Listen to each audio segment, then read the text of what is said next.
So hello everybody, welcome to the video and welcome to this YouTube channel called Anthroशाला।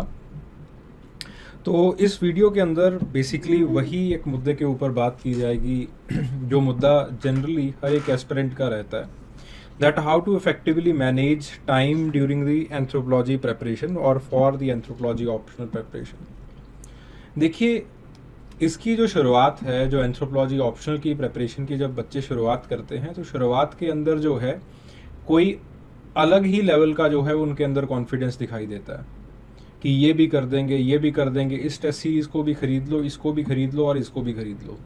ठीक है, कल को जो मटेरियल आएगा उसको भी उठा के अपने घर पे ले आएंगे। कोई किताब नहीं आएगी जो कि क्वेश्चन आंसर फॉर्मेट के अंदर दिखाई देगी, जो कि स्ट्रक्चरली अच्छी लगेगी फेस वैल्यू के ऊपर, उसको भी जो है वो उठा के ले आएंगे।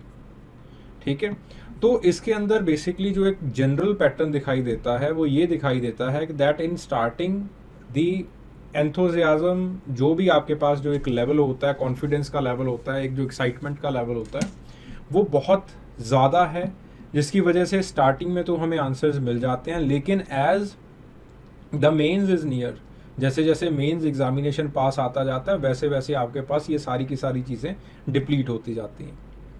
ठीक है, तो ये जो है वो बहुत बड़ी दिक्कत आती है कि एस्पिरेंट्स के साथ, और ये आई एम श्योर कि अगर जो आप लोग, जो मेरी ऑडियंस हो, अगर आपने एक आध मेंस एग्जामिनेशन दिया है तो ये दिक्कत आपको भी जो है वो, आप लोगों ने भी जो है वो फेस की होगी।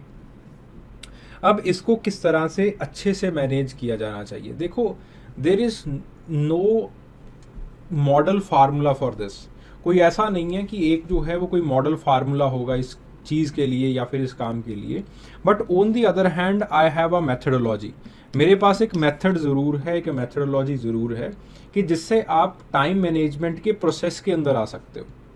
ठीक है, ऐसा नहीं है कि इस लेक्चर को लगाने के बाद जो है वो कुछ अतरंगी चीज़ें आपके पास आ जाएंगी और एकदम से जो है वो आप टाइम तेज़ी से मैनेज करना शुरू कर दोगे, इफेक्टिवली मैनेज करना शुरू कर दोगे। ऐसा नहीं रहेगा।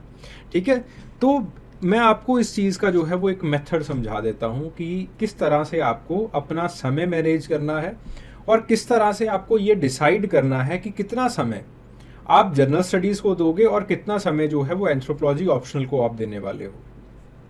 कितने उत्तर या फिर कितने आंसर्स जो है वो आपको लिखने हैं, कितना मटेरियल और कैसा मटेरियल आपको जो है वो पढ़ना है। अगर इस मेथडोलॉजी का एक शब्द के अंदर कोई इस चीज़ का जो है वो एक शब्द के अंदर इस चीज़ का उत्तर है, सोल्यूशन है, that is previous year questions. सबसे पहले आप घर पे बैठ के जो है, जो प्रीवियस ईयर क्वेश्चंस हैं, एक बुकलेट खरीद लीजिए, किसी भी पब्लिकेशन की खरीद लो, unsolved previous year question for anthropology topic wise. ठीक है, तो उन टॉपिक वाइज जो प्रीवियस ईयर क्वेश्चंस हैं, उन प्रीवियस ईयर क्वेश्चंस को एनालाइज कीजिए। तो उन क्वेश्चंस को एनालाइज करने के बाद बेसिकली आप जो है वो हर एक चैप्टर के अंदर सब टॉपिक्स जो है वो इनलिस्ट कर लीजिए।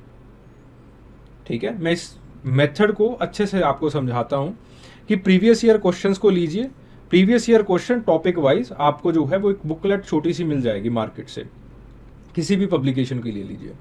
ठीक है, वहां पे जो है लेट से मैरिज का चैप्टर है, मैरिज का चैप्टर है, या फिर आपके पास जो है वो फैमिली का चैप्टर है। मैरिज के कुछ, फॉर एग्जांपल, जो पहला क्वेश्चन आया है या फिर जो पहला टॉपिक मैरिज के चैप्टर से आपने निकाला वो था यूनिवर्सैलिटी ऑफ मैरिज, या फिर is marriage universal, is marriage universal, या फिर यूनिवर्सैलिटी ऑफ मैरिज। ठीक है, ये जो है this is a debate that is going on, जहां से सवाल जो है वो पूछे जाते हैं। दूसरा जो टॉपिक निकल के आया that is the forms of marriage, forms of marriage और टाइप्स ऑफ मैरिज। देन जो तीसरा आपके पास सवाल निकल के आते हैं जहां say that is insist taboo. ठीक है, then you have the marriage rules, marriage rules. ठीक है, तो इस तरह नाउ दीज आर 4 टॉपिक्स, इनसे बाहर सवाल नहीं जाता जनरली। अगर यूपीएससी का मूड होगा कि शैतान बनना इस साल तो उनको कोई नहीं रोक सकता, बट जनरली यहां से जो है वो बाहर सवाल नहीं जाएगा। सिमिलरली फैमिली का चैप्टर लीजिए और वहां पे भी इस तरह से सब पार्ट का लिस्ट बना लीजिए। फिर उसके बाद पॉलिटिकल ऑर्गेनाइजेशन का चैप्टर लीजिए, वहाँ पे जो है वो इस तरह से लिस्ट बना लीजिए। किनशिप का चैप्टर लीजिए, वहाँ पे लिस्ट बना लीजिए। लैंग्वेज लीजिए, वहाँ पे लिस्ट बना लीजिए। रिलीजन लीजिए, वहाँ पे लिस्ट बना लीजिए। तो इस तरह से आपकी जो एक लिस्ट है वो बनती चली जाएगी। अब उस लिस्ट को देखिए और देखिए कि आपको कितने टॉपिक्स जो हैं आपके पास उनका मटेरियल जो है या फिर नोट्स जो है वो रेडी है। अगर लेट से इस लिस्ट से आपके 80% टॉपिक्स का अगर आपको जो है वो आपके पास नोट्स रेडी हैं, मटेरियल रेडी है, देन ऑब्वियसली आपको अब इस साल जो है वो ज़्यादा से ज़्यादा फोकस जो है वो आंसर राइटिंग के ऊपर करना पड़ेगा। अगर 80 to 50% है कि चीज़ें जो हैं वो अच्छी तरह से रेडी नहीं है, नोट्स ही रेडी नहीं है, ठीक है, देन उसके बाद जो है अगेन आपको वैल्यू एडिशन या फिर बाहर से उन चीज़ों जो कि टॉपिक्स हैं उनके पहले आपको हल्के फुल्के नोट्स रेडी करने पड़ेंगे। उन टॉपिक्स के हल्के फुल्के जो इंसाइट्स हैं वो लेने पड़ेंगे। Again look for a mentor, look for a guide. Guide से बात कीजिए, मेंटर से बात कीजिए, वहाँ से जो है वो आपको एक अच्छे इंसाइट्स मिल जाएंगे कि कौन से मटेरियल्स को हम रेफर कर सकते हैं फॉर स्पीडी कंप्लीशन। तो उनको करने के बाद then swiftly start answer writing.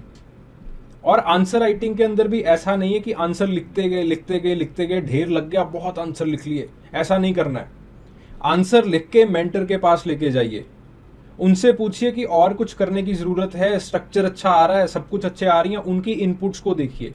Mentor को आपको एनालाइज करने दीजिए, फिर बढ़िया से आपका मेंटर आपको एनालाइज करके बताएगा कि यहाँ पे दिक्कतें आ रही हैं, कुछ स्ट्रक्चरल अबनॉर्मेलिटीज हैं वो आ रही हैं।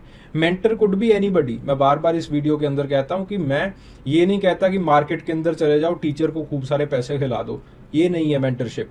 Mentorship could be from anybody. कोई आपका सीनियर है, कोई सिलेक्टेड कैंडिडेट है, वो बढ़िया से आपको मेंटर कर सकता है, ठीक है, उनके पास कैपेबिलिटीज हैं आपको मेंटर करने की, अगर वो आपको समय देने को तैयार हैं तो, ठीक है। तो again go for the answer writing. अगर आपके पास जो है वो सिर्फ 20% ही मटेरियल रेडी है तो आपको पहले ज़्यादा टाइम जो है वो मटेरियल को देना पड़ेगा, ठीक है। पहले जो है वो आप अपने नोट्स रेडी करोगे या फिर कम से कम उन रिसोर्सेज को अंडरलाइन करोगे कि कहाँ कहाँ से आपको पढ़ना है, ठीक है।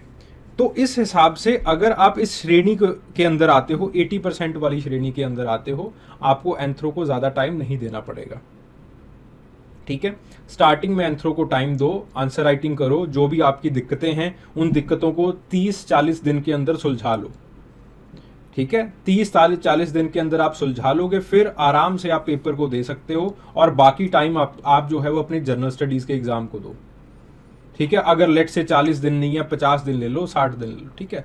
तो कहने का मतलब ये है कि आपके पास जो है ज़्यादा टाइम फिर आपको देने की ज़रूरत नहीं है। If you are in this 80% category, you need not to give more time. अगर आप इस कैटेगरी के अंदर हो, 80 से 50 वाली कैटेगरी के अंदर हो, then you have to give certain time for the value addition. तो नोट्स कंप्लीशन के लिए आपको जो है वो कुछ टाइम देना पड़ेगा। अगर नोट्स ही कंप्लीट नहीं है तो वो कॉन्फिडेंस नहीं आएगा आंसर राइटिंग के अंदर जिसकी रिक्वायरमेंट होती है, ठीक है। तो आप पहले आराम से जो है वो नोट्स कंप्लीट कीजिए, ठीक है। 80-90% जो नोट्स हैं, मैं ये नहीं कह रहा कि पूरे के पूरे परफेक्टली पहला स्टेप एग्जीक्यूट करो, परफेक्शन के अंदर नहीं जाना है, ठीक है। नोट्स को ठीक ठाक कंप्लीट करो और and then swiftly start for answer writing. तेजी से आंसर राइटिंग को शुरू करो, डेली आंसर लिखो और मेंटर्स को दिखाइए। अगेन मेंटर, क्योंकि मेंटर का भी एक इनपुट होता है। आप जितना मर्जी कंप्लीशन की तरफ बढ़ जाओ, जितनी मर्जी किताबें लिख लो, लेकिन कई बार ऐसे होता है कि एक आध चीज फिर से छूट जाती है आपकी, ठीक है, जो कि सही डायरेक्शन के अंदर होनी चाहिए, तो वो फिर से छूट, एंड इट बिकम्स बहुत ज्यादा पेनफुल प्रोसेस हो जाता है आप लोगों के लिए, ठीक है। I could see the pain in the eyes of the aspirants कि यार इतना तो मैंने कर लिया था, ये फिर से छूट गया। ऑन दी अदर हैंड मैं देख रहा होता हूँ कि इतना करने की जरूरत ही क्या थी, ये छोटी सी चीज की तो रिक्वायरमेंट थी, ठीक है। तो वो उस ट्रैप से जो है वो आप उस ट्रैप के अंदर नहीं फंसना है आपको। तो हल्का फुल्का जो आपके पास मटेरियल रेडी हो सकता है, हैंडी हो सकता है, उसको जल्दी से हैंडी कीजिए and then go for the answer writing. Again it will require 30 more days answer writing में जो भी आपकी गलतियां हैं उसको सुधारने के लिए। एक्सटेंसिवली, एग्जॉस्टिवली उसके ऊपर काम कीजिए, गलतियां सुधारिए एंड देन अपनी नैया पार लगाइए, ठीक है, गो फॉर जर्नल स्टडीज़, फिर जर्नल स्टडीज़ जाके आराम से पढ़िए, और उसी के साथ भी जो है वो जर्नल स्टडीज़ आप प्रिपेयर कर सकते हो। मैं ऐसा नहीं कहता कि सारा दिन एंथ्रो पे बैठे रहो, ठीक है। तो फिर उसके बाद जो है वो, मतलब कहने का मतलब ये है कि 50-50 जो है वो आपको टाइम किसी ना किसी तरह से अरेंज करना होगा। अगर आप इस श्रेणी के अंदर आते हो कि सब कुछ ही पड़ा है करने वाला, then anthro will take about 70% of your time. फिर 70% टाइम जो है वो आपका एंथ्रो के ऊपर ही जाने वाला है, ठीक है। So this is how you have to manage time. इस तरह से टाइम को मैनेज करना है। अपनी प्रेपरेशन को देखिए, प्रेपरेशन को किस तरह से देखना है, टॉपर की कॉपी से नहीं देखना है, किसी मेंटर के गले को नहीं पकड़ना है कि मेरी प्रेपरेशन खराब है, बुरी है, अच्छी है, ठीक है। किसी मेंटर के पास जाने की जरूरत नहीं है। प्रीवियस ईयर क्वेश्चंस का बुकलेट लेके आओ, आपको एक दिन के अंदर प्रीवियस ईयर क्वेश्चंस ही बता देंगे कि आपकी प्रेपरेशन कैसी है। किसी के पास जाने की जरूरत नहीं है आपको।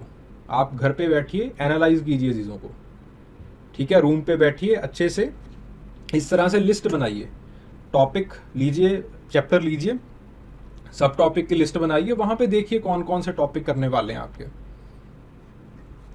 अगर आपकी ये लिस्ट जो है वो इन कैटेगरीज के अंदर आती है, तो जिस तरह से मैंने समझाया आपको कि कैसे आपको टाइम मैनेज करना है, अगर 80% में है तो आंसर राइटिंग कीजिए, अपनी गलतियां सुधारिए, मजे लीजिए, ठीक है। बाकी टाइम सारा का सारा जनरल स्टडीज को दीजिए, ठीक है। क्योंकि चाहे जितना मर्जी लोग कह दें एंथ्रो के अंदर ये इतने मार्क्स लेके आ रहा है, ये लेके आ रहा है, वो लेके आ रहा है, हर एक चीज़ की अपनी लिमिटेशन होती है। और यूपीएससी बेसिकली यही खेल है कि उन लिमिटेशंस को किस तरह से आपको मैनेज करना है।